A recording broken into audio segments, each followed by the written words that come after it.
განვაგრძობთ გამოშვებას რუბრიკა რომელიც მე ძალიან მიყვარს ეს არის რუბრიკა რომელიც ლიდერ ქალთა საზოგადოების ეგიდით მზადდება ჩვენ გადაცემაში და მისი მიზანი ზუსტად არის წარმატების ისტორიების გაცნობა ჩვენი მრავალრიცხოვანი აუდიტორიისთვის და პირდაპირ ეთერში მინდა მივესალმო ლიდერ ქალთა საზოგადოების დამფუძნებელს გადაცემის პარტნიორს და თანაწამყვანს ნათია შათირიშვილს დღევშვიდობის ნათია დიდი მადლობა თქვენი დროისთვის დღევშვიდობის მოგესალმებით პირველ რიგში მინდა გითხრათ, რომ დღეს გვყავს უმშვენიერესი ქალბატონი, თავის საქმის კვალიფიციური მცოდნე, ლიდერ ქალთა ორგანიზაციის წევრი, ქალბატონი ნანა წულუკიძე, კოსმეტოლოგი და ჩვენ ეთერში შემოსვლამდეც კი ვისაუბრეთ და ძალიან ხშირად ვსაუბრობთ ხოლმე იმ პრობლემებზე, რომლებიც დღეობით აი ამ სფეროში, რასაც კოსმეტოლოგია ქვია, წამოიჭრა და მე ვფიქრობ და უკვე ვიცი რომ კანონის შესაბამისად მკაცრდება მიმართულებით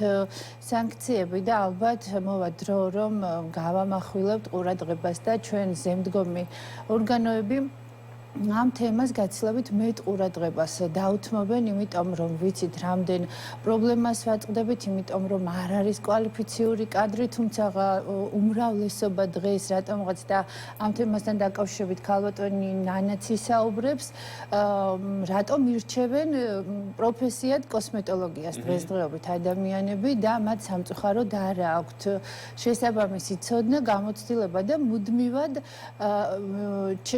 ძალიან ხშირად მიჩნდება ხოლმე კითხვა, რატომ უნდა გარისკო არა პროფესიონალმა ადამიანმა აკეთო ისეთი მნიშვნელოვანი დამავდროულად მე ვამბობ რომ საშიში ჯანმრთელობისთვის საშიში ხო ვიზუალისტვის რუბრიკაში წამოჭერით თქვენ და მაშინ თქვით კიდეც რომ ანუ ეს არ უნდა იყოს მარტო კეთილსინდისიერი ბიზნესის სატკივარი აქ რეგულატორმაც უნდა ითამაშოს ძალიან აუცილებლად და მე სწორედ ამან გამოიწვია მე მაშინაც აღნიშნე რომ BDC აკადემიაში ჩვენ ვიცით რომ 18 წელია მუშაობთ ამ მიმართულებით და ეხლა ხან გავიარეთ უკვე რამდენიმე თვეა და უკვე გაუშვით კადრები ავტორიზაცია გაიარა ამ პროგრამამ საკმაოდ წარმატებით და ქალბატონი ნანა წულუკიძე არის ჩვენი კურსის კოორდინატორი რომელმაც აბსოლუტურად დააკმაყოფილა იმ ავტორიზაციის საბჭოს მოთხოვნები რომელიც აუცილებელი იყო რომ ჩვენი პროგრამა ყოფილიყო ავტორიზირებული და გაგვეცა სახელმწიფოს მიერ აღიარებული სერტიფიკატები.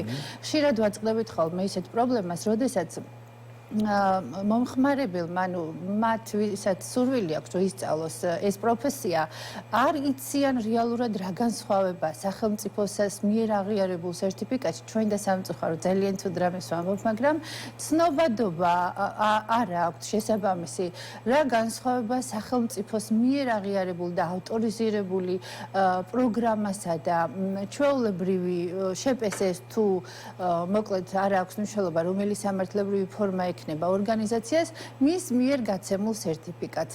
ეს მე ვფიქრობ, რომ ამასთან დაკავშირებითაც რაღაც შეიძლება ერთი ისეთი კარგი გადაცემა, ინფორმაციულად დატვირთული გადაცემა გაკეთდეს, რადგანაც აუცილებელია ინფორმაცია იყოს სრული, ამომწურავი და საზოგადოების ფართო მასებში ამ ინფორმაციამ წვდომა ჰქონდეთ ინფორმაციასთან დაკავშირებით. ქალბატონი ნანა, როგორც თქვით, ჩვენი ორგანიზაციის ლიდერ ქალთა საზოგადოების წევრია, BDC აკადემიის კოსმეტოლოგიის კურსის კოორდინატორია და მადლობა ქალბატონ ნანა რომ დრო გამონახეთ და გვეწევით. მადლობა თქვენი დროისთვის. მადლობა თქვენ მოწვევისთვის. თემა არის მე ვფიქრობ რომ ძალიან დიდი და ამოუწურავი, მაგრამ აი მაინც რახან დრო ძალიან დიდი არ გვაქვს ჩვენ და გამოყოფილი გვაქვს. აი უფრო ვფიქრობ რომ მნიშვნელოვან თემებს შევეხოთ და ამიტომ გკითხავთ ქალბატონ ნანა ნახეთ რა პრობლემების წინ ვდგებით ხოლმე იმ შემთხვევაში მოდით აი ცოტა მტკივნეულ თემას შევეხები იმ შემთხვევაში როდესაც თქვენთან მოდის მომხმარებელი რომელსაც ირჩევენ ამ პროფესიას კი ბატონო, თუნდაც აქედან დავწყოთ, რატომ მირჩევენ ამ? მე ვიცი, რატომ მირჩევენ, ზუსტად ვიცი, როცა BDC-ში მოდიან და ირიცხებიან, ზუსტად ვიცი, რას ამბობენ, მაგრამ აი თქვენი გადმოსახედიდან საინტერესოა. კიდევ ვიმეორებ, რომ მადლობა მოწვევისთვის და ძალიან საინტერესო და საჭირო საკითხია ეს საკითხი და რატომ? ამ ბოლო პერიოდში, როდესაც მოდის მოსწავლე, მომავალი მოსწავლე და უნდა რომ შეისწავლოს კოსმეტოლოგია, პირველი და პირველი, რასაც უყურებ, ეს არის ზოგჯერ შეუმდგარი ადამიანი, ან ვერ ნახა რაიმე გამოსავალი სხვა პროფესიაში და ვერ შედგა სხვა პროფესიონალურად და ეხლა უნდა სცადოს აი ამ მხრივ თავისი გამოცდილება ცხოვრებაში. ნუ ეს არის ძალიან დიდი შესწევნა, იმიტომ რომ კოსმეტოლოგია არ არის, რომ მოდი ეხლა აქ არ გამომივიდა, მოდი მე ეხლა მასწავლებელი ვერ შევდექი, მე ბუღალტერი ვერ შევდექი და ეხლა უნდა გამოვიდე კოსმეტოლოგი. ეს არის ყოველდღე გამორიცხული, იმიტომ რომ თავისი მხრივ თუ ჩვენ კარგად მივოდგებით და ჩავუღრმავდებით კოსმეტოლოგიის შესწავლას, ეს არის საინტერესო პირველ რიგში და მეორეს მოითხოვს ძალიან დიდ ცოდნას. წვრილმანებიდან იწყება ის მნიშვნელოვანი საკითხი, რაც კოსმეტოლოგმა უნდა იცოდეს. დღეს ხდება კოსმეტოლოგების მომზადება პრაქტიკების გარეშე. გაიარა თეორია და პრაქტიკა არ აქვს. და ამ დროს 90% კოსმეტოლოგიის არის პრაქტიკა. თუ არ მე ამ კითხვას როცა სატელეფონო ზარი შემოდის ჩვენთან და მენეჯერებს ეკითხებიან რომ პრაქტიკას გულისხმობს ეს კურსი და გაუცებულები პასუხობთ რა თქმა უნდა ეს არის პრაქტიკაზე ორიენტირებული ძირითადად პრაქტიკაზე დაყრდნობით თუმცა ცხადია თეორიულადაც აუცილებელია რომ გარკვეული საათები თეორიას რა თქმა უნდა როგორც მძღოლი როდესაც სწავლობს მართვას რა თქმა უნდა თეორია უნდა ისწავლოს და მე ყველაფერი არის პრაქტიკა ხო ეს მოქმედებაში რომ ვთქვათ ნებისმიერი პროფესიაც ესია ზოგადად მაგრამ ჩვენთან როდესაც თეორიულად გადავლახავთ იმ თემებს რაც შესასწავლია მე უკვე მოდის პრაქტიკა თუმცა ეს პრაქტიკა და თეორია ერთდროულად არის ჩანაცვლებული ჩვენს აკადემიაში მაგრამ ზოგადად ვამბობ რომ პრობლემა კოსმეტოლოგების არის ზუსტად ამაში რომ პრაქტიკით მიიღოს შესაბამისი გამოცდილება და გარდა მაგისა სამუშაო ადგილები, როდესაც ამთავრებენ და ეძებენ სამუშაო ადგილებს, ძალიან ბევრი კოსმეტოლოგი შემდეგ თვითონვე აგვარებს აი ამ პრობლემას, ანუ იხსნება სადმე ცალკე კაბინეტი, იქ ხდება მეგობრების მოწვევა, ახლობლების მოწვევა და ასე შემდეგ და ასე ვითარდება თვითონ, მაგრამ აი აქ არის ზუსტად დიდი შესწავლა. ზოგჯერ ჩაიდება დიდი ინვესტიციები, ის ასახებს თავს, რომ ის არის მრავალწლიანი გამოცდილების სპეციალისტი და შემდეგ გადმოაქვს უკან კი ბატონო, უარყოფითად აისახება ეს და თანაც თვითონ აძაგებს სხვა კოსმეტოლოგს რომ აი იმან რა გააკეთა. აი ეს მინდოდა სწორედ მეკითხა, ეხლა ჩვენ ვიცით პროფესიონალი ქალბატონი ციცინო შურღაია, მე პირადად დაყვავცემ ესეთი პლასტიკური ქირურგი, მე მგონი საქართველოში არ ყავს და არა მარტო საქართველოში, ჩემი დიდი პატივისცემა ქალბატონს და მის პროფესიონალს, მაგრამ იყო ესეთი შემთხვევა, სადაც რაღაც აი რა მაინტერესებს იცით? ძალიან ბევრი ინფორმაცია მოვისმინე და წავიკითხე ამასთან დაკავშირებით. აი ამ შემთხვევაში პროფესიონალი შეიძლება ეს იყოს შავი პიარი. მე პირველივე, როდესაც გადაცემა დასრულდა და მოვისმინე, პირველი თავში აზრი რაც მომივიდა ეს იყო, რომ ეს მიზანმიმართული შავი პიარია და რა ცუდი ადამიანები ვართ, რომ პროფესიონალი კადრი ყავს, ესეთი უძლიერესი ქალმა ეპოქა შექმნა და ვიღაცა ჩაუსაფრდა და ჩვეულებრივად უნდა რომ ეს წლების ნაშენების საქმე გაუნადგუროს ერთი ხელის მოსმით. რამდენად გამოვა ეგ კიდეს ხამბავია. ნახეთ, ხო, რა მაინტერესებს, იცით, აი, როდესაც მოდის თქვენთან მომხმარებელი, ხო?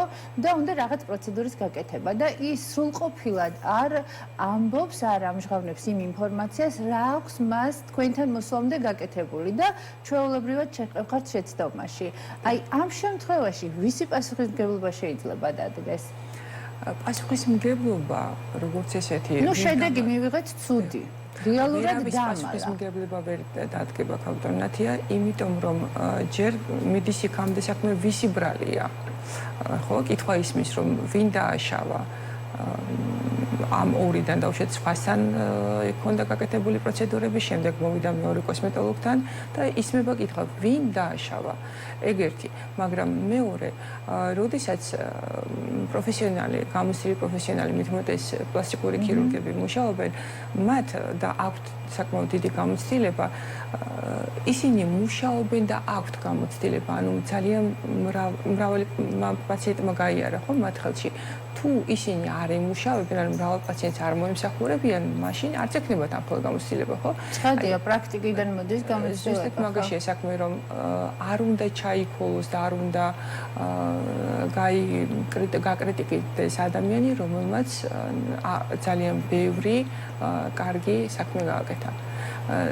თუმცა ჩვენ ძალიან გვემარტივება, რომ დამნაშავისკენ ის არის დამნაშავი თუ არ არის, დასკვნებამდეც კი და ექსპერტამდეც კი, ექსპერტიზის პასუხამდეც კი თითი გავუშვიროთ, რომ იცი რამე მასთან მივედი და დამასდიანა და დამას არ არა. და შეცდომები არ არსებობს მედიცინაში? რა თქმა უნდა, თავისთავად ცხადია, ინდივიდუალურია, ხო? კი ბატონო, ასევე კოსმეტოლოგია ხა ის ისეთი ღრმა პლასტიკური ქირურგიის დონეზე არ განიხილება, რა თქმა უნდა, მაგრამ ამას ეს თავისი ადგილი უჭირავს, ხო? ადამიანის ესეთიურ მედიცინაში და აი ზუსტად აქაც მაგაშია საქმე, რომ დააშავა და არ უნდა იყოს ეს მიზანი მიმართული და არც ოდნის გამო დაშავება ის ხდება.